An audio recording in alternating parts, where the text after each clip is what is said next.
What's going on, Bucs fans? Back at it here again on Pirate Parlay Podcast. Here on the Sick Podcast Network, I'm your host, JC Allen. And the Bucs play tomorrow night, Thursday Night Football, against a divisional foe in the Atlanta Falcons. So we'll get into that matchup. We'll have a special guest on, Aaron Freeman of Locked On Falcons. He'll come in and break down everything you need to know about the Falcons ahead of this matchup tomorrow night. We'll get into the injury report, who's playing, who's not, and a couple other things as well. So stay tuned. On the other side of the break, we'll get all into it. Turn up your volume. Because you're about to listen to The Sick Podcast. Pirate Parlay. Battle intercepted, picked off in the end zone. Bucs are going to beat the Chiefs. We're the champions of the world. The sickest Tampa Bay Buccaneers podcast. It's gonna be sick. And we're back here on the other side. Again, we'll have later in the show, we'll have Aaron Freeman of Locked On Falcons. He'll come in and break down everything you need to know. But I wanted to get off started with the injury report. You Bucs fans are hoping for some good news on a short week. It's difficult to get guys ready, especially guys who got banged up in the game on Sunday. But just in general, some of the guys who have been close and I think are getting closer, and I really think we'll see a return of them come the week 6 game against the New Orleans Saints.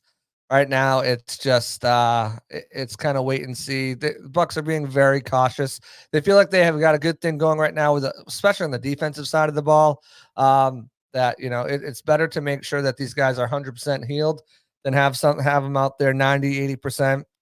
And have something pop up, and now they're out later down the stretch. This is a very difficult stretch for the Bucs. We've talked about this series of games multiple times. Obviously, Thursday Night Football on a short week. You've got the Falcons. Then you go to Saints on that mini bye week, but still New Orleans has been a very difficult place for the Bucs to play. And then it doesn't stop. You come home, you've got the Ravens, then you got the Falcons, then you're on the road Monday Night Football for the Chiefs, then you're back home against the San Francisco 49ers before your week 11 bye week. So, it's a gauntlet. It's a tough stretch, and rather have someone come out that's not fully there, not fully 100%, they're taking the cautious route, and they're doing that with Elijah Cansey, who's dealing with a calf, going to miss his 5th straight game, hasn't played all season. It's so crazy too, because I remember talking to him Wednesday in open locker room before, or Thursday rather, before the game 1, and he was excited and talking about what his plans are, what his goals are, just kind of the matchups that there are for him to take advantage of that week, and then just a freak calf injury on the opposite calf that he had from last year knocks him out 5 games, potentially more. It's really disheartening for him. I know, because he's really has had high goals. I think I had high goals for him as well. I think I had him with 7 sacks on the season, 6.5, 7 sacks on the season. Now, again, he missed 4 games last year and was still able to get, 4 sacks on the year. We'll see if he can replicate that. He's in a better position this year, but it's going to boost the entire lineup once he comes back. Having him and Vita Vea push that interior pocket is going to open up so many more opportunities for guys like Yaya Diaby, Joe Tryon-Shoyinka, Chris Braswell, who really has come on in recent weeks. If you watch that last game, I'm getting a little off sidetrack here, but if you watch that last game, he was right there on that Levante David strip sack, that if Levante didn't get to him, Chris Braswell was going to get to him.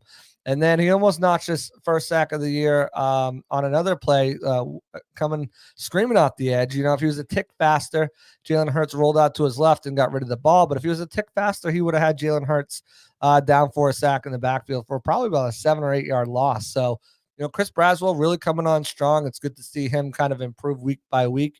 He's never one of those speedy type rushers, more of a power guy, but it's good to see him kind of progress through the weeks and getting close to getting that first career sack that I know he's looking for. He's getting a good amount of snaps, at least about 20, 25 snaps a game. So they're cycling him out and getting him involved and more involved in the game as well. But once Elijah Cansey comes back, that's going to do so much for that front 7 and allowing them to get pressure. And Antoine Winfield Jr. too, I think he's another guy dealing with that foot injury that knocked him out after week 1.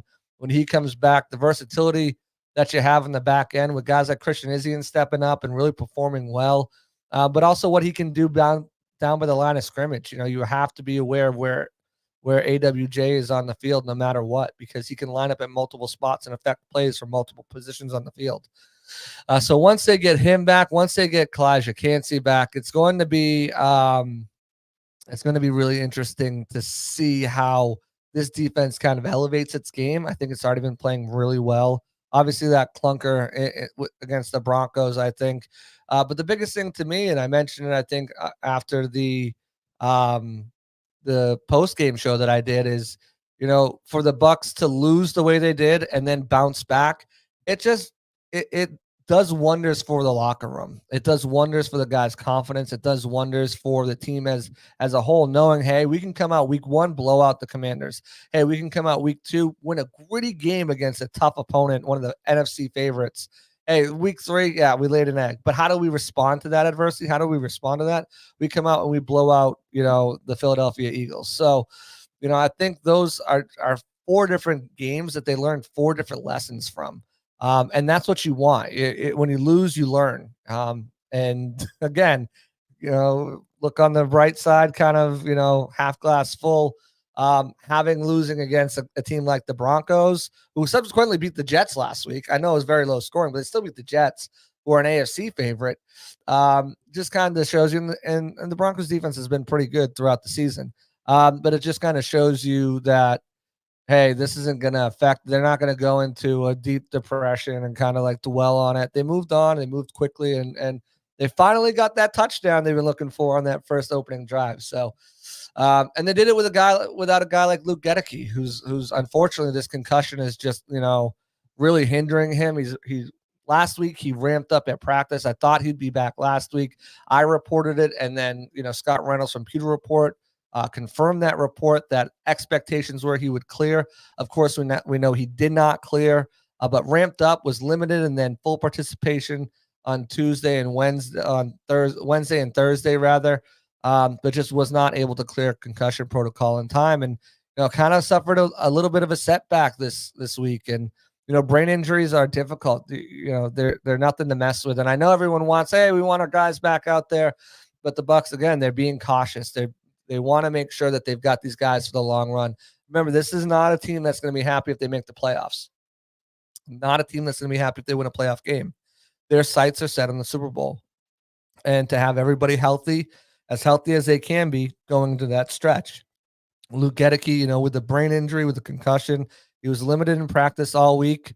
But again, could not clear concussion protocol prior to flying out. They literally had practice today and then flew out right at like 1:45. Doors shut at 1:50. They're off, heading up to Atlanta. It's a quick hour and a half flight. It's nothing crazy. I'll actually be out there tomorrow. So if my producers are up late enough for a post game, we'll do a post game right there from Atlanta, Mercedes-Benz Megatron Stadium. If not, we'll get it done. Probably, Friday afternoon or Friday evening. Probably Friday afternoon, because I believe I'm going to be on Audibles and Analytics with the great Josh Capo and, of course, the wonderful John Ledyard tomorrow. So that's going to be fun to record. I'm super excited to get back with my guys, so look out for that. But we'll have that post-game show. But, Gedeke again. School, I think, played really well. That week 2 game, he got harassed. But in the times he didn't get harassed, and once they started to make that adjustment, he really played much better, against Aiden Hutchinson after they made some adjustments. And I think last week he played very well against a team that struggled to get pressure. I talked about it. I was on an Eagles podcast last night. They had me on. And one thing that the Eagles have been known for so long is getting pressure, right? Having that front 7 of guys rotating in and out, keeping them fresh, and really getting strong pressure after the quarterback all game long, and teams not being able to have answers for it because of how much, how deep they were. Now they're not that deep. Bryce Huff they're trying to use him in this 3-down role where he's more of a pass rush specialist, and they paid him, like a 3-down role. So they're trying to get return on that. They don't have the depth along the interior with Fletcher Cox now retired. They don't have the depth along the outside. Josh Sweat has regressed. Nolan Smith hasn't taken the jump. Brandon Graham is getting longer in the tooth. And, but they're still formidable pass rushers, and they still, again, rotate those guys, keep them fresh. And I thought Justin School played one of the best games he's played so far this season against them. So you look at that Atlanta Falcons, yeah, they made a big trade for Matt Judon, but still they are not really doing well when it comes to getting pressure on the offense. They're struggling to not just accumulate pressures, but they're struggling to also get sacks. When you look at what they've done on the season, they only have 4 sacks, and they're, tied with, they're actually at the bottom of the league. Those numbers changed on Monday night, but when I looked at it, they're bottom of the league. They have 4 sacks in the season. That's it. They're not, 3 interceptions. They've allowed 3 touchdowns.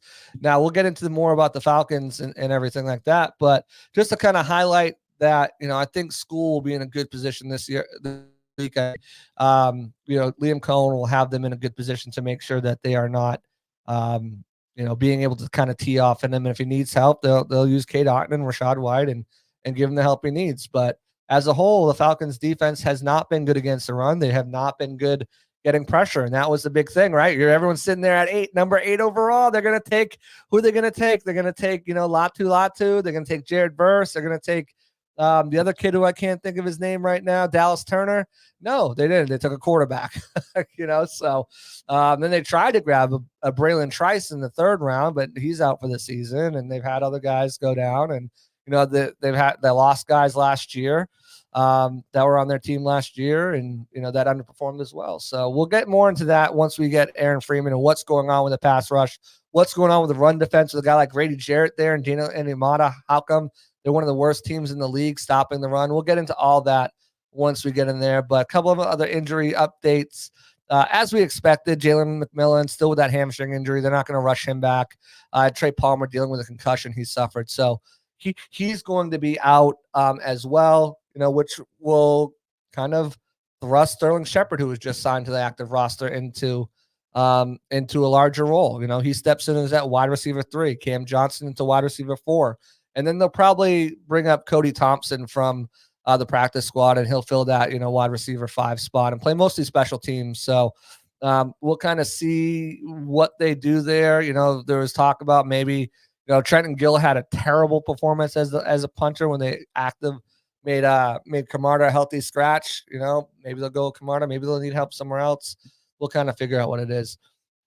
And a bunch of other guys are on here. And I guess the big ones that you want to be, kind of looking out for is Mike Evans was only limited on Wednesday, and Tristan Wirfs was only limited on Wednesday as well, dealing with a knee injury. He has been wearing a black brace on, not brace, but a black sleeve on it. That's something with Mike Evans, knee calf injury. He didn't practice on Monday. He is a little bit older in the tooth, so it could just kind of be. And these were walkthroughs pretty much every day. Besides today, was a little bit ramped up. But Monday and Tuesday were both walkthrough practices. So that's kind of something to keep an eye on.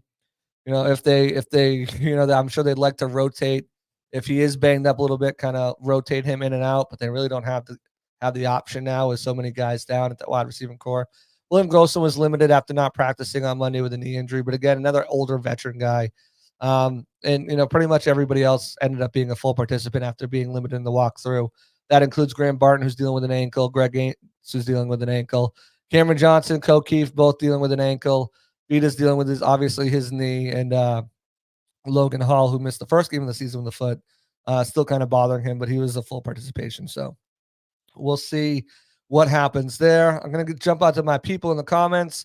Richard, what's going on, man? I see you out there. Word Burns says, Atlanta secondary is no joke. Hoping we can run the ball efficiently. Yeah, that's going to be one of my keys to Cannon Fire. You got to be able to run the ball. Their secondary has been pretty good. Now, Mike Evans has had AJ Terrell's number on occasion. And Chris Godwin has really done well against the Bucs. Against the Falcons. I think I had the numbers written out on my matchup history. I think Evans has over 1,400 yards receiving, 92 receptions, and I think 14 touchdowns, something like that, against the Falcons in 18 games. And in 13 games, Godwin's got something like 60-something, 70 receptions for 700 and some odd yards and 9 touchdowns in 13 games. So they usually do pretty well against this Falcons team. But yeah, they added some guys, and we'll talk about those guys. Justin Simmons, Jesse Bates in there again this year. They've still got, of course, AJ Terrell, who they just paid a boatload of money to. And they got Mike Hughes, so they feel a little bit more comfortable there. But I think there's some matchups there that you can get Chris Godwin and D. Alford and the nickel cornerback there and still find a way to get that team moving. But yeah, they've struggled to get pressure on, and they've also struggled to stop the run. So we'll see what we're looking at. We'll get more into that matchup too soon. Atlanta offense is not as good as anticipated. No, I agree, and I think a lot of people kind of thought that way. A lot of it has been able to do, and that's Richard saying that, has been able to do what they expected them to do. Kirk Cousins has 4 touchdowns, 4 interceptions on the season. It looks like he's still hampered by that torn Achilles. He's having trouble going under center and dropping back, which is leading to more shotgun plays. Drake London, after kind of having a really good start to the season last year and kind of almost hitting 1,000 yards and showing, even with terrible quarterback play in Desmond Ridder and Tyler Heineke, he's not shown up this season. He's got 200 yards on the year, averaging 50 yards a game. Darryl Mooney not doing much better with 225 yards. Bijan Robinson's doing all right, but he still hasn't cracked 100 yards rushing in any game. He's had all-purpose yards there, but not rushing. So they're down there. They're starting center with Drew Dalman. Looks like Kevin McGary's going to be able to go this week. Their right tackle, but he's dealing with a knee injury as well. So Caleb McGary, how is he going to perform? Is he 100%? Probably not. Again, he was another guy who was limited in practice and kind of ramped up, to a full participation today. And then Bijan's dealing with a hamstring. He was limited in practice on both walkthrough days too. Full participant today, but still something to keep an eye out. Especially as a running back. We'll kind of see what that offense looks like as the season goes on. I thought they'd be a little bit further ahead, but I also have my questions too. Again, if you guys follow me, you know that I picked the Buccaneers to lose this game early on in the season. I just, whatever you got to say. It's a divisional game on a short week. It's away up in Atlanta. I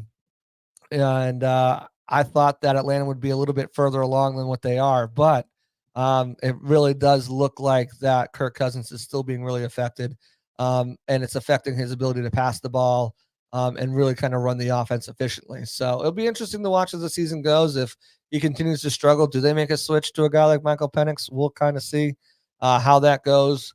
But I do have the Bucs winning now. I've changed that. After seeing what I've seen, I've got the Bucs winning. Very close, though. Very close. I'll get into my score predictions later on in the game after we talk to Aaron and get his too. Word Burns, we talked about Chris Bradswell. He said he's starting to like what he's seeing from him as well. Second of Fun says that this team can go into Detroit depleted and hold off Goff, St. Brown, Williams, Gibbs, Monty, and Laporta. They can go to Atlanta and stop Cousins, London, Mooney, Robinson, and Pitts. I agree. I agree. It's going to take some mistake-free football on Baker's end. I think they've got, again, we'll talk about it more, but they've got some really strong safeties there that can do a lot of really good things, disguise coverages, know how to play the game. A couple of all pros back there, and Jesse Bates and Justin Simmons. So, Baker's got to kind of avoid mistakes. Offensive line has to hold up. Again, the pressure hasn't been there, but we know it's the NFL. They can turn it on at any time, and anybody can win. Week 3, the Broncos. So we'll kind of see what's going on there. But I agree. I think they should be able to go in and lock those guys up. I think Pitts hasn't even really kind of been a factor, this season as much. He's and I didn't think he was going to be. I had some people tell me like Pitts is not what you think he is. It's not the guy that you remember rookie year. Teams have kind of figured him out, and it looks like that's the case. Jonnu Smith outplayed him last year. He doesn't really have anybody in front of him this year, but it's not looking good for him so far. Not off to a hot start of the season. So I'll get to a couple more, and then we got our guest in here. What's up, JC? Got to start fast, feed Mike early. Yeah, getting Mike involved early is always the best thing. They got him on the first play of the game, getting him. And again, he talked about that openly the other day on Total Access. He likes to get the ball, likes to get his juices flowing. Brady talked about it in the broadcast. I always look for Mike early because I know that gets him going. So they have to do that. And, again, he's had some success on AJ Terrell. So get him in a situation where he can get an early grab and build upon that. Richard said Eagles and Falcons barely beat the Saints. Look what we did to the Eagles. Simple football math. It's not always that simple. It's not always that simple. But, yes, I do think, when you look at what the Falcons have done so far, it's been a struggle bus. They've struggled to get wins. They've struggled in their losses. Now, they did take Kansas City Chiefs. They keep up with the Chiefs for a good part, and they did hold them to only 22 points, but they still lost. They only beat the Saints by one. Altogether here, their wins, 2 wins have been by just 3 total points. 1 point over the Eagles, 2 points over the Saints. So again, they're not blowing people out of the water. There's definitely some struggles, definitely some issues that they've got to continue to iron out. And we'll see, that first month of the season, a lot of teams, it's almost like preseason football still because they're not getting work tackling. There's a reason why we saw the uptick in sacks and the disparaging play on the offensive line is because they're just not getting those reps that they used to get in training camp, and not even just preseason games, but training camp with other rules, limiting hitting and limiting pads and tackling and stuff like that. The game has changed. It's more of a finesse game now, and that plays in the hands of the defense. But we'll get into more of that on another time. Right now, we're going to get our guest in here. We got Aaron Freeman coming in. He is the host of Locked On Falcons. Aaron, I'm so excited to have you on here to break down this matchup between two, I guess you could call them division rivals. I think the rivalry has cooled off a little bit, at least on the Bucs side, maybe. I know the Falcons probably still hate the Bucs, but the Bucs really look at the Saints as their bigger rival here. Nobody looks at the Panthers as a rival. But first off, how are you doing? And welcome on in. I'm doing great. I appreciate you having me on. And you're right. Panthers fans want the Falcons to be their biggest rival, and the Falcons only have eyes for the New Orleans Saints. And it really pisses off Panthers fans in a major way. And so, yeah, I think the Bucs-Falcons rivalry has sort of cooled down a little bit. Like the Falcons, we hate Tom Brady, but like it's not really directed at the Bucs, for obvious reasons why, the Tom Brady thing went down. But yeah, it's going to be a fun game. This is going to be sort of a matchup where I think, the Bucs are sort of the kings of the South. And the Falcons are hopefully going to come for that crown. Yeah, I think where I'd like to start is what's going on with Kirk Cousins. I mean, this is a guy who, they signed to this big contract, $180 million over 4 years, $100 million guaranteed. Then they go and they draft Michael Penix with 8 overall, with I think, getting an edge rusher in was probably their biggest need, and bypass that with Dallas Turner and Latu and Jared Verse sitting there. And then through the first couple weeks of the season, you watch the film and it seems like he's still struggling with his Achilles injury, especially getting under center, dropping back comfortably, planting his foot, being able to get the passes off. He's got 4 interceptions on the season. And it looks like he's kind of struggling there, but what are you guys seeing? What's going on with Kirk Cousins? And, is there cause for concern for Falcons fans? And is there something that the Bucs can kind of exploit with him right now? Well, I think with fans, there's always a cause for concern when things don't go exactly according to plan. And I think for a lot of folks, I think they were drinking the Kool-Aid on sort of Kirk Cousins and sort of instantly making the Falcons into a Super Bowl contender. And I was always kind of pushing back against that whole the Falcons are a quarterback away narrative on Locked On Falcons throughout the offseason, just because like Kirk Cousins is a very good quarterback, but he's not the type of quarterback that's going to put a team on his back and carry them into the postseason and through the postseason. He's really brought into Atlanta to kind of stabilize what has been in flux situation at the quarterback position the last couple of years since the departure of Matt Ryan. And I think with his start, like it hasn't been the most impressive start, but I think there's been steady progress since week 1. I think, the main concerns with Kirk Cousins is, at his age, even before the injury, he was one of the least mobile quarterbacks in the NFL coming off the Achilles injury. That is not an issue that's going to get better. And so that has been an issue at times this season. But I feel like he's moving better the last couple of weeks. Again, no one is ever going to confuse Kirk Cousins for Lamar Jackson or Jalen Hurts or anybody like that, or even Baker Mayfield in terms of the movement ability. But he's been able to buy himself some time at times these last couple of weeks. And so I think it's a work in progress with Kirk. He has a history of typically starting slow in September and then, getting better in the month of October and November. And so I think he's on that trajectory. So I'm not personally that concerned with Kirk Cousins at this point in time. I feel like he's on a path to playing good football, and we will see that hopefully shortly, starting tomorrow night on Thursday and then in subsequent weeks. But I know for a lot of other people that sort of built up the Kirk Cousins acquisition as sort of the final piece to the puzzle that was going to make the Atlanta Falcons into a Super Bowl contender. I think those people are a little, disappointed at this point in time. But for me, it was just like, hey, can we get a winning football team for the first time in 6 years here in Atlanta? And that's really what I think my expectations for Kirk Cousins was. So you think he turns it on tomorrow night in prime time? Well, Kirk's been doing all right in primetime these last couple of years, and obviously we've seen a couple of instances in primetime, and, he's done all right against the Eagles, had a big drive at the end of the fourth quarter, and obviously, didn't necessarily get it done against the Kansas City Chiefs, but kept pace in that game to make it interesting going into the final minute. So I'm not too worried about primetime Kirk rearing its ugly head at this point in time, but you never know. It's Thursday night football. They're always weird football games. Always ugly football games. So ugly. And I get why fans thought that too, right? Because you look at the play last year, it was just so embarrassing is really the only word I can think of. Disastrous, embarrassing. Between Desmond Ridder and Taylor Heineke, it just was not. There are a lot more games there that the Falcons probably should have won, but because they had that tandem at quarterback, mostly Ridder for the most of the season, they weren't able to propel.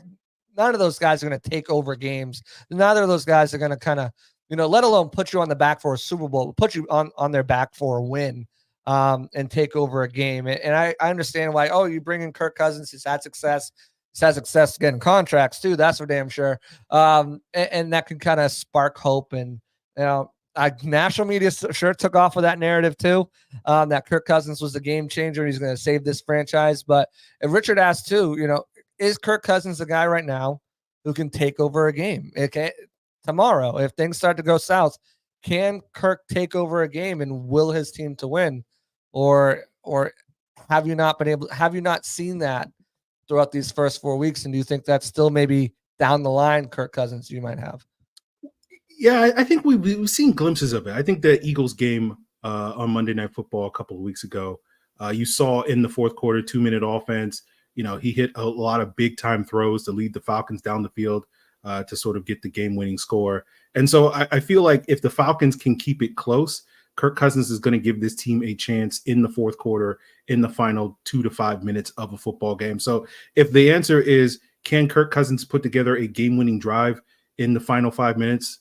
I think we've seen enough of Kirk Cousins over the last decade and in this season to say the answer is yes, he is capable of that. If you're asking me, will he be able to put together like 8 of those drives in a game? Like, I don't know if he's at that point in the season. So maybe we'll see later this year. But yeah, I certainly think if the rest of the team can keep it close and Kirk can manage the game for 3.5 quarters, I do like Kirk's chances in those final minutes of the fourth. Let's keep it on the offensive side of the ball here. And let's kind of transition to the skill players. A lot of people were expecting a big year out of Bijan Robinson. However, we're saying his name nowadays, but he's only had one game where he's come close to 100 yards rushing. He's gotten there with dual yards, but would it be safe to say that so far what they've seen out of him has been kind of not what they're expecting? Do you think they're expecting more? Obviously, there was a whole chant, free Bijan Robinson, unlock him. Do you feel like he's fully been unlocked? Do you feel like they're leaving a lot more meat on the bones with him? What have your impressions of Bijan's been? I think I call him Bijan. I know his mother calls him Bijan, so I'm trying to work on Bijan. But with Bijan Robinson, I think he's played excellently this year. I think whenever he's gotten the ball in his hands, he's made a ton of plays. He's been an electric, incredible playmaker, whether it's, creating yards after contact, with cutbacks and all these various things. The vision as a pass catcher, there was a 3rd and 5 last week against the Saints that he sort of beat the defender to the corner and then gained 26 yards on that particular play. And so that's always the thing with Bijan, where you can, you just get the ball into his hands, get him in space, and he can create a lot of ways. Now, it hasn't necessarily translated to the stat sheets, in part due to some ups and downs for the Falcons offensive line, which has been up and down this season through the first 4 weeks, going up against the Steelers. They had a lot of success against the Eagles, had less success against the Chiefs. And then last week he was dealing with some injuries that led to him not necessarily having the production. So I feel like Bijan is headed for, really high production, but it's just, we haven't quite seen it at this point in the season. And I think he's on the path to being very successful. And I think in a lot of ways, like, the Falcons offense needs to, their primary weapon is just get the ball into his hands and let him cook. And I think we've seen glimpses of that. We just haven't seen it consistently at this point. And I popped up on the injury report with the hamstring, was limited to the walkthrough practices on Monday and Tuesday, full updated to a full participant. Is that something that people should be looking into? Do you think, obviously hamstrings don't just go away? Obviously he's going to play, but do you think that's going to limit him in any way, in any capacity, come tomorrow night? Yeah, I think certainly, I think we'll see probably similar to what we saw last week, where him and Tyler Algier will kind of split carries just to keep him fresh and whatnot. And that's something that he's used to. That's something that happened last year, much to the chagrin of all the fantasy owners for him last year. But, I do think he will get a sizable chunk of the workload on Thursday night, but you will probably also see a healthy dose of Tyler Algier, just so, as you mentioned, that hamstring injury doesn't get re-aggravated and it now becomes a multi-week issue as opposed to just a 1 week issue. Let's talk about this receiving core, because so far kind of disappointing. I would say, Drake London got off to a pretty decent start in his career, and then last year built upon it, was close to 1,000 yards. So far through 4 games, he's averaging 50 yards a game, only 5 receptions a game, 200 yards total. He does have 2 touchdowns. And then, you got Darnell Mooney, who they brought in, signed to a decent sized contract. He's the team's leading receiver right now with 225 yards and a touchdown. And then you've got Mr. Kyle Pitts, who, has struggled since his rookie year. After that season, you'd think that he's going to be utilized more. He gets banged up a little bit. Last year, he gets kind of put in this timeshare with Jonnu Smith, who outperforms him. Arthur Smith doesn't really kind of unlock this guy. With Kyle Pitts, and then just speak on the other 2 guys, it's kind of underperforming, I feel like, for the first 2 weeks of the season. With Kyle Pitts, is it something where, is it salvageable? I had someone in the comments compare him to Eric Ebron, who just needs to go to another team. Is it salvageable for him at this point, or is kind of everything, kind of lost with the Kyle Pitts experiment in Atlanta? I still think it's salvageable. Whether the Falcons think it's salvageable, I guess we'll have to wait and see. But that's been obviously a big talking point these last couple of weeks, where going up against teams like the Chiefs and Saints that really struggled to cover tight ends in the first couple of weeks of the season, the sort of expectation that this would be sort of the breakout for Kyle Pitts. That hasn't necessarily been the case. I don't think that's a reflection of Kyle Pitts, himself. I think a lot of that is just a kind of reflection of this new offense under new offensive coordinator Zach Robinson, who hails from the Rams. And if you paid any attention to Sean McVay's offenses over the years in LA, like, the tight end is not a featured weapon. It is much more of a wide receiver forward offense. And you're seeing that kind of reflected in Kyle Pitts' usage and performance. You're still getting opportunities to push the ball down the field. You saw a 50-yard catch against the Chiefs, and he's getting like 1 or 2 of those opportunities every single week. But outside of that, they're not really featuring him. And so I still think there's a lot left, in terms of meat left on the bone for Kyle Pitts, and he still has the capacity to be a high caliber tight end in this league. But certainly through 4 games, it has not come to fruition in the ways that I think a lot of people expected it to. But I'm still remain high on Kyle Pitts, and and probably, will be in denial until the very end of his time in Atlanta. And hopefully that is many years from now, as opposed to many months from now. So do you think teams have just kind of figured him out? Obviously they're trying to use this wide receiver tight end type of hybrid. You're not going to mistake him for Gronk blocking. And because the Bucs are running the same similar type of offense. And, you used to see Gerald Everett and Tyler Higbee get involved, quite a bit when they have these pass catching, moving tight ends, not so much those traditional Ys, but a guy like Kyle Pitts, who's your traditional pass non-traditional pass catcher, that kind of, tight end that move tight end around, would you, that's kind of where, do you think teams have just kind of figured them out or do you just really think it's more of a product of the game plan that Zach Robinson's putting together?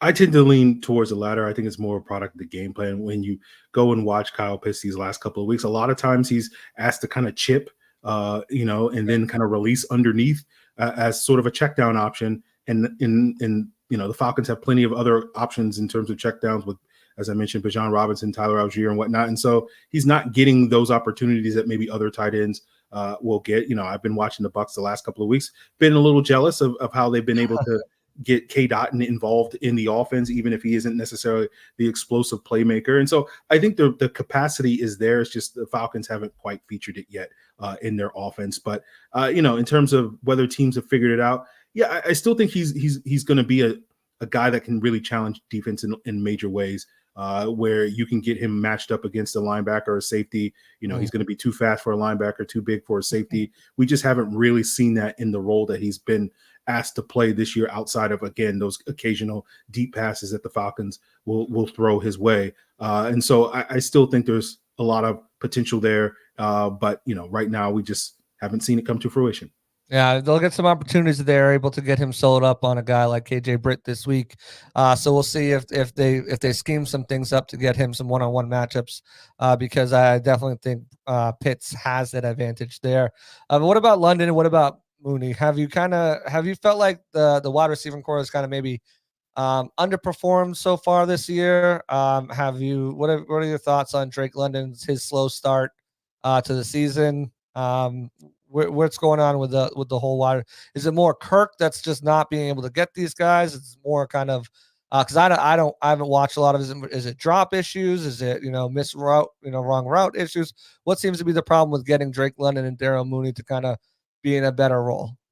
Well, I think Mooney has played really well. He's been the team's number one explosive playmaker. They've been able to get explosive plays to him pretty consistently week in and week out. And so I haven't been disappointed at all with his performance. He's been expected to be that sort of complementary downfield threat. And I think he's lived up to those expectations through 4 games. Drake London, on the other hand, the expectation coming from that Rams offense was he would have a similar sort of high volume role as like Puka Nacua had last year, Robert Woods had in previous years. And that hasn't necessarily come to fruition. I think they've been doing a better job getting him involved, especially on some of these critical downs, 3rd, 4th downs, and just lining him up in the slot and letting him go beat guys. And I think he's taken advantage of those opportunities. But you haven't necessarily seen the explosive plays from Drake London that you saw in previous years, where sometimes you would get him one-on-one on downfield against a cornerback, and because of his superb contested catch ability, he would come down with those footballs. We haven't really seen that element of the offense. Some of that is scheme, some of that is Kirk Cousins, some of that is Drake London as well. So I think similar to the other issues with the Falcons, they haven't quite hit their stride, in all phases with all the playmakers quite yet, but I think they're building towards there. It's just a question of how quickly can they get everybody up to speed, everybody up on the same page, everybody comfortable operating the system, and it can be a well-oiled machine. They haven't reached that point yet, but I think there are signs of progress so far through the first month of the season. Yeah, it looks like they're still trying to find their identity as a team. Obviously, Kirk's going through some things and improving week in and week out. And again, this is Zach Robinson's first time as a play caller as well, so there's going to be growing pains on his end too. But again, you can't do anything. Kirk can't do anything. Bijan can't do anything. The receivers can't do anything if it doesn't start all up front, and that's with the offensive line. Now, Chris Lindstrom is an All-Pro. He's one of the best guards, if not the best guard in the NFL. But the rest of this team, they've drafted Matthew Bergeron last year, stepped into the starting left guard role. Jake Matthews has been there for a while. Caleb McGarry, missed last week's game with an injury. He's dealing with, I believe it's a knee injury that he's dealing with. He was a limited participant, but it looks like he's going to be good to go. But they are without their starting center, Drew Dalman. You mentioned the struggles with the offensive line. What are you expecting to see from them this week? What do you against the pretty, the Bucs kind of poured it on last week against the Eagles, who have a pretty, even with Lane Johnson, still a pretty strong offensive line there. What are you expecting to see out of them this week? What's been the issue consistency-wise that they haven't been able to kind of string games together? And what do you think is some of their strengths and maybe some of their weaknesses that the Bucs might be able to exploit? Well, I think the biggest concern right now is Vita Vea, who's had a lot of success every week. Yeah. Going up against an undersized center and Ryan Newsel stepping in for Drew Dalman. Dalman also had his struggles against Vea early in his career. He's sort of figured it out the last couple of years and hasn't been as sort of one-sided a matchup as it had been earlier in his career. But I'm a little nervous about that reverting back to being a very one-sided matchup in Vea's favor, going up against his backup in Ryan Newsel. And then the other issue, I think, is Todd Bowles blitzing, where you saw this in the Chiefs game. If you watch that game, once Dalman went down in that game and Newsel stepped in, the Chiefs dialed up a lot of pressure from Steve Spagnuolo, and it was very effective. And that's a way that you can attack this Falcons offense, especially when you don't have a quarterback like Kirk Cousins, who's going to, navigate the pocket in elite ways and athletic ways to avoid that blitz, as well as that's another way that you can kind of keep Bijan Robinson contained because he's had to stay in, protect, and whatnot. So those are the two things I'm mostly worried about. The right tackle position with Caleb McGarry, presumably going to be returning to the lineup. There is a concern going up against Yaya Diaby, where if that knee isn't 100%, McGarry is a little susceptible to speed rush. Diaby can, bring some juice off the edge. And so that is going to be a challenge. But I think outside of those two spots, not super concerned. Chris Lindstrom has played well in the past. He hasn't gotten off to the best start this season, but, he is still very capable of being one of the best guards in football. And I think Matthew Bergeron has shown he's made strides this year. He handled, his one-on-one assignments against Chris Jones fairly well, much better than I expected going into that game, given that Chris Jones is a future Hall of Famer and has taken over the mantle from Aaron Donald as the best interior pass rusher in the NFL. And then Jake Matthews is just a steady Eddie, Mr. Consistency over there at the left tackle position. So the offensive line hasn't quite lived up to the hype of being one of the best offensive lines in football through 4 games. But, there are promising signs. And I think once they get healthy a little bit later in the season, a couple more weeks with Dalman out of the lineup as McGarry works back from his knee issue, I do think this offensive line can play good football in the second half of the season, but they're still kind of a work in progress at this point in time. Yeah, I think 6 sacks on the season they've allowed. Obviously, when you struggle to protect, that's when turnovers can happen, when things are rushed. And Kirk Cousins has had a fair amount of pressures on him so far this season, and it's led to a couple mistakes, 4 interceptions. Probably, you look at his turnover-worthy throws. I think he's got 8 turnover-worthy throws, so he's missed about. He's been lucky that. You look at that first game of the season, he had one that he should have had I believe it was on the first drive that was dropped by the Steelers. Then he comes back and he throws one. So getting the pressure on him for the Bucs, I think, is going to be paramount. Again, because he's not that mobile guy. If you can get pressure consistently, if the DBs can do their job and kind of shut down to an extent a guy like Drake London and Daryl Mooney, it's going to make it's going to make him a little bit rattled, and it's going to allow them to get some pressure and maybe force him into mistakes and some errant throws. Before we jump onto the defensive side, I just want to thank one of my sponsors real quick, Tampa Bay Buccaneers Cruise. We'd like to invite you guys all to join the Tampa Bay Buccaneers Cruise. It's the ultimate fan experience at sea from March 7th to 10th of next year. Join fellow Bucs and players such as Jordan Whitehead, Brad Johnson, Trey Palmer, Graham Barton, Yaya Diaby, Kalijah Cansey, Luke Gedeke. I almost said it. You guys almost got me to say it. Big names coming soon that's going to be announced. Trey Palmer, so many other guys are going to be on this cruise. It's going to be a fantastic time. They do so many different events, including a sail away party, trivia contest, bingos, cocktail parties, player panels, water volleyball competition, theme parties, and so much more. Ability to interact with these guys one-on-one, not like an autograph line where you sign an autograph there for 10 seconds and rush through. You can actually talk to these guys and get to know them off the field as players, not just by the name and number on their jersey. And they love that. That's why one of the reasons why they keep coming back. Don't miss this opportunity to celebrate with your team, create lasting memories with Bucs players and fans from all across the country. Check out Bucs Cruise, Tampa Bay Bucs Cruise. Now, link is in the bio. Check it out, guys. Payment plans until mid-November. You can put a payment plan, deposit down, and make a couple payments. Check it out. You're not going to want to miss this. So appreciate that. Defensive side of the ball now. You look at this Falcons defense, and the biggest area of improvement, I mentioned it earlier, was getting a pass rusher. They drafted Braylon Trice out of Washington. I didn't think it was super special, but I was high on him. I thought that he could be a very valuable rotational piece, at least his rookie year as he continues to grow. Unfortunately, they lose him for the season. They make a trade sending a third rounder to New England for Matt Judon. And so far results have been kind of mixed. He's got some solid pressures, but I think that where this Falcons team has really struggled in the past, and you kind of look at what maybe held them back a little bit last year as well, was getting consistent pressure on quarterbacks. And it seems like it's the same song and dance this year. They only have 4 sacks on the year. While there's been a little bit more pressure, it still hasn't been, I think, up to their standards, up to fan standards, and up to really kind of the standards to consistently affect a quarterback and an offense on a every down situation. So what's going on with this pass rush here? Why hasn't Matt Judon fixed it for them other than he's a 32-year-old guy coming off an injury? And what can the Bucs expect with the pass rush? Yeah, I think the pass rush has been disappointing at this point in time. Just the expectation that adding Matthew Judon would get this team to be a second year of 40-plus sacks. Right now, they're not on pace for that type of production. They did play better against the Saints and were able to get a couple more pressures and whatnot.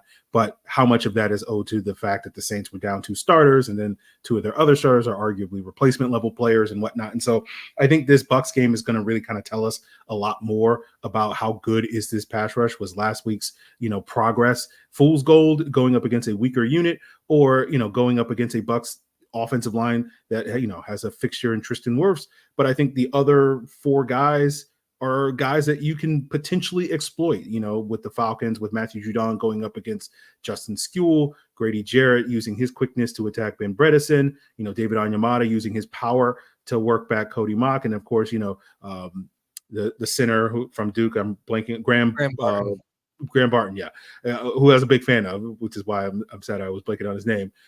He's looked solid from my eyes through his first month of the season, but certainly because he's a rookie, there's more potential for some inconsistency there. So I think this game is going to kind of tell us if this pass rush is, capable of doing what the Falcons need it to do in order to get reliable pressure on quarterbacks. And I think that's going to be a big key for this matchup to slow down this Bucs offense. So I think right now it has been underwhelming. I think there are signs of progress, but how much of that is just, hey, the Saints offensive line is bad. And, the Falcons took advantage of that for a couple of plays. They only got 1 sack in that game on a blitz from D. Alford. And that was another thing that stood out in that Saints game, where the Falcons have steadily each week ratcheted up their blitz to try to, supplement their 4-man pass rush. And it was effective at times against Derek Carr. And so my expectation is you'll see something similar against Tampa Bay. If they can't reliably get pressure with 4 early in the game, they will start, bringing 5 and 6 guys to try to supplement that and bring effective pressure. I'll quickly get through this, but another thing that surprised me too was the rush defense. You mentioned the names: Grady Jarrett, David Onyemata, Eddie Goldman, and even the linebacker, Troy Anderson. Obviously, he's out this week. He's dealing with a knee injury. He had 17 tackles last week. But you look at the stats, and this Falcons rush defense is 7th worst in the league. They're allowing 4 yards per carry, 4 touchdowns, and they've allowed 40 rushing first downs so far. So what is going on with what used to be a strength of this Falcons team with Grady Jarrett and them up in the middle, and they're letting guys run all over them? Yeah, that's been another disappointing thing about this. They have really struggled to stop the run. It's led to teams dominating them in time and possession just because they can just kind of string together these very long 6 minute, 7 minute, sometimes even 9 minute drives against them, which obviously impacts their offense's ability to get points. And then the offense is struggling to convert third down. So it's sort of this cycle of struggling to retain possession in a football game. And so, yeah, I think a lot of it with the struggles has to do with kind of the change in scheme. Well, that was one of the things with Ryan Nielsen, their former defensive coordinator, now with the Jacksonville Jaguars. He preferred size, knowing that in this league nowadays with so many teams, not dropping that safety down in the box to defend the run and to defend the pass and staying back. You need to have more beef with these lighter boxes.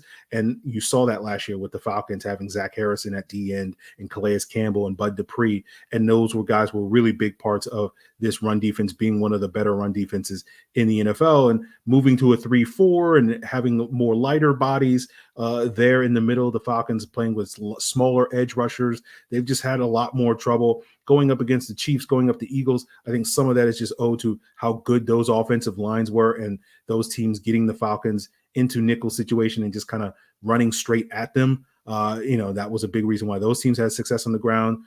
They did a better job defending the Saints, but you still saw a lot of success on the ground for Alvin Kamara. So again, like so many things we've talked about, it's a work in progress. I think the Falcons are slowly making strides, but it's not at the pace that I think they need it to in order to be effective moving forward. I think the good thing is the Bucs are not necessarily a team that's known for their physical run team. So it may look a little bit better this week going up against this team, but later in the season, I think they'll be facing some tougher opponents when it comes to running the football. And certainly I think the Bucs are looking for a team like the Falcons, where if they want to get their run game going, this is an opportunity for them to get that thing going with Bucky Irving and Rashad White. So it's going to be a challenge for the Falcons, but I think there's promise, but it still is very underwhelming at this point. Now, it's not all bad, and I'm going to hit on one more bad thing before we jump into some of the good. But on defense, one of the biggest areas that has fallen off last year, they were one of the best. I think, if not mistaken, the fourth best, top 10 for sure in third down defense. This year, it's been really bad. They've been struggling to stop teams on third down. What's kind of happened here with their third down defense, and what needs to change to turn it around? Yeah, it's a multitude of factors that we've already kind of discussed, right? Where teams are able to run the ball effectively on early down, so they get in very third and manageable situations. On top of that, you don't necessarily have a great pass rush. The Falcons are playing a more bend but don't break style of defense where they like to have their cornerbacks off in coverage, so you can kind of get easy yards against them, 5-6 yards. And so on the 3rd and 4, it's an easy kind of conversion. The Falcons have done a good job not giving up explosive plays, playing that style of defense, but it has allowed teams to just kind of easily matriculate the ball down the field pretty consistently on their drives. And so I think that's a big reason why their third down issues exist. And now another area they were really good at last year, has continued to be good, is red zone defense. They're only letting, I think they're 47% efficiency rate in red zone defense. They're continuing to really kind of, as you mentioned, bend, don't break. And another area is going to be their pass defense. They're sitting at 12th in the league right now, allowing just 795 yards total throughout the first 4 games, only 3 touchdowns, only 1 explosive play of over 40 yards. And they've kind of done a little bit of a reworking there in that secondary. Guys like Justin Simmons coming on late, but AJ Terrell gets the bag this offseason. Jesse Bates got it last season, all pro. You bring in Mike Hughes, who has had some success and is a guy that the Falcons defense believes in. D. Alford is one of those guys. I still feel like you can get him in the right matchups and kind of pick on him a little bit, especially with Godwin. It's happened in the past. But just talk about the success this pass defense has had so far through the first couple weeks. Yeah, the secondary has been the strength of the Falcons defense, given all the other issues that we've been talking about up front.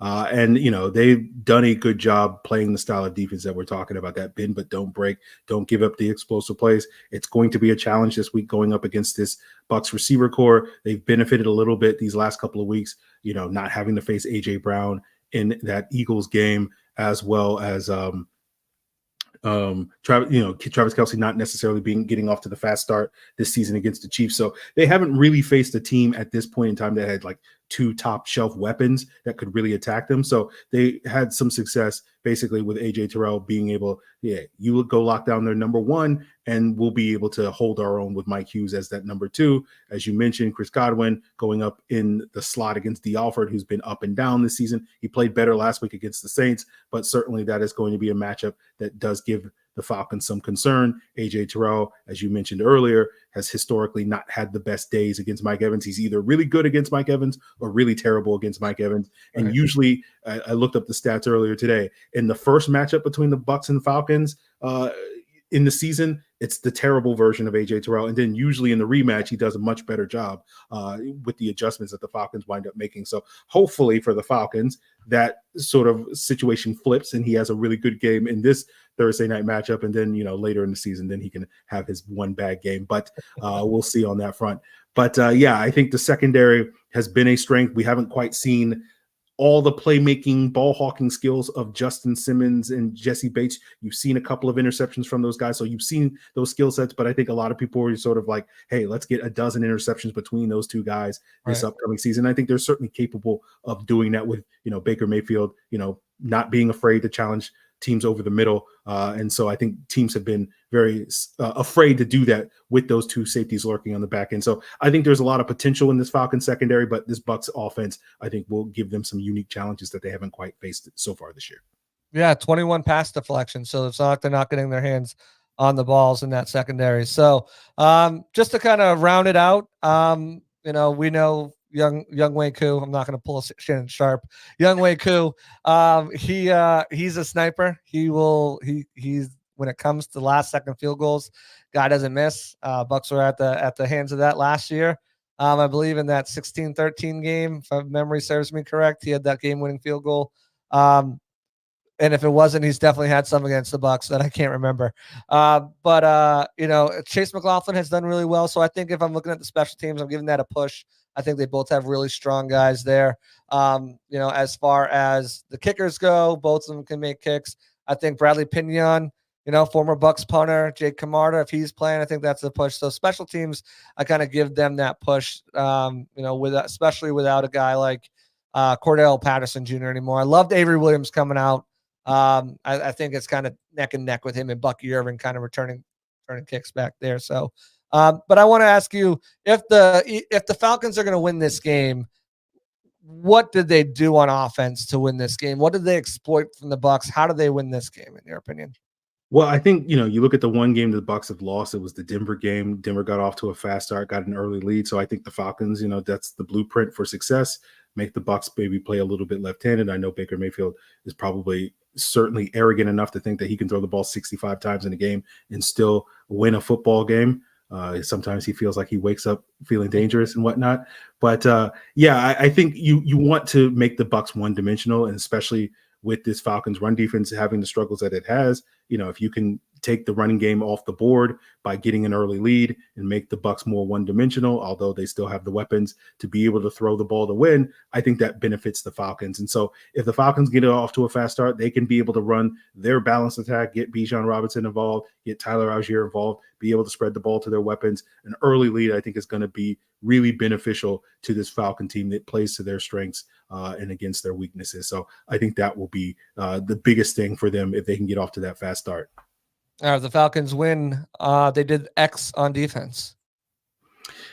If they can get pressure on Baker Mayfield, if this Falcons defensive line and this pass rush can do the thing, right? Because again, going back to the issues in the secondary, right? Some of these matchups, it doesn't really favor the Falcons. And so you need your front to do a lot more heavy lifting on those passing situations so that, Baker Mayfield can't complete a pass from his back, although I'm sure he still thinks he is capable of doing that. But, I think that's really the key for the Falcons moving forward. If they can get pressure on the quarterback, force Baker into some bad decisions, make some mistakes, get some turnovers, Jesse Bates, Justin Simmons, maybe getting a deflected ball or two or something like that, I think that's going to be huge for the Falcons defense on Thursday night. If the Bucs win, they exploited X on the Falcons defense. I think the same ways that they've consistently beat this Falcon team with their firepower in the passing game, Baker Mayfield, looks very sharp against the Eagles. And if he has another game like that and he can sit back there and be comfortable and pick apart this Falcons defense, that is going to be their key for success. And the Bucs win the game if they did what on defense? Yeah, I think if they can control the line of scrimmage, that's been a thing that the Bucs have done very effectively, and they can make this offensive line, this much ballyhooed offensive line, look like not like a top 5, top 10 unit that it often gets credited to be. I think that's going to be the key for them. Bonus question: over under on what week Michael Penix takes over? Week 10. Well, it depends on, you go to certain message boards and comment threads in Falcon fandom, they're ready to pull the hook right now, right? So I don't think we're going to see Michael Penix at this point in time. So I guess I'll take the over. He'll probably make his first start in 2025, not in 2024. And then finally, score prediction. What do you got? Just because it's a Thursday night game, I think if this was a Sunday game, I would probably pick the Bucs to win just because they played better football over the first month of the season than the Falcons have at this point in time. But because it's a home game on Thursday night, these games tend to be a little wonky. I think the Falcons can maybe catch the Bucs slipping a little bit. And so let's go with something weird and wild like Thursday night, like 26-19 or something like that. Such a weird score, but it just suits Thursday night. I'm going to go the opposite route. I'm going to have the Bucs winning this game. It's going to be a closer game than I think this is going to be another Al Michaels snooze fest for him. 20-17. I think the Bucs take this. Who's your X factor of the game there? Let's go with Kyle Pitts. Let's give him a breakout game and let him cook KJ Britt a couple of times. Yeah, that's going to do it. I think it's going to be Chris Godwin. I almost put him together. Chris Evans, real Captain America right there. Chris Godwin, I think, is going to be the guy. I think he can kind of just exploit the Alfred, who's been up and down and work that slot really well. So that's going to do it for me. I appreciate you for coming on, man. Definitely go ahead and promote yourself. Where can they find your work? Where can they listen to? What else do you have going on? Yeah, you can check out daily podcasts on Locked On Falcons on YouTube or wherever you get your podcasts. You can find my written content over at the Falcoholic, the SB Nation website for the Atlanta Falcons. Awesome. Appreciate you for coming in, man. Good luck tomorrow. Are you going to be at the game? I will not, but I will be, reacting to it live after the game, shortly after Thursday night, talking about all the weirdness. Perfect. I'm actually making the trip, so I'll heading up there tomorrow. So first time in ATL. Hopefully they do it right. I might sneak down to the concession stand and get all that food for $20. Yes. Get your $2 hot dogs and load up on those. All right. Well, thank you so much, Aaron. I appreciate you coming on. I appreciate you breaking down. That's going to do it for us. I want to get to my final sponsor read here, Mosley Heating and Air. When Florida heat hits hard, trust Mosley Heating and Air to keep you cool and comfortable. With over 25 years of experience, their family-owned business knows what it takes to keep your home's HVAC system running smoothly. Need a repair, a new system, or maintenance plan? They've got you covered. Call Mosley Heating and Air at 813-230-3742 or visit mosleyheatingandair.com. Mosley Heating and Air, where comfort meets reliability. I want to thank everyone for coming out tonight. Again, appreciate y'all. Appreciate the love that you guys continue to give. Make sure you're liking, subscribing, turn notifications on, tell a friend, share it with your neighbor, tell the postman, whatever you got to do to get this out in front of more people, get the algorithm kicking. We'll get this going. Maybe tomorrow night I'll talk to my producer. Maybe he'll be up late enough. We'll do a post-game show after pressers and interviews and stuff like that are done. If not, we'll get something done probably tomorrow at some point or Friday at some point. But again, I want to thank you guys all for being here. We'll be back with another episode, post-game episode. We'll be back with another episode, previewing the next game. Got both of those two coming up here soon. Never knew who we're going to have on for guests. It is a mini bye week, so maybe we'll get a player on this week. We'll see. Especially if they win in a good mood. But we'll check all that out. We'll check you guys out later next time. You guys know where to find me, JC Allen NFL on Twitter. I'll be live tweeting from Atlanta tomorrow. So definitely tune into that. We'll have you covered there over at Bucs Game Day with all your game day news, breaking it down. So that's gonna do it for me. I'm out of here for Sick Podcast Network, the Pirate Parlay Podcast. I'm JC Allen saying out. Peace. And that's a wrap. Hope you don't miss us too much until next time. Follow the Sick Podcast Pirate Parlay on YouTube, Facebook, Google Play, and Apple Podcasts.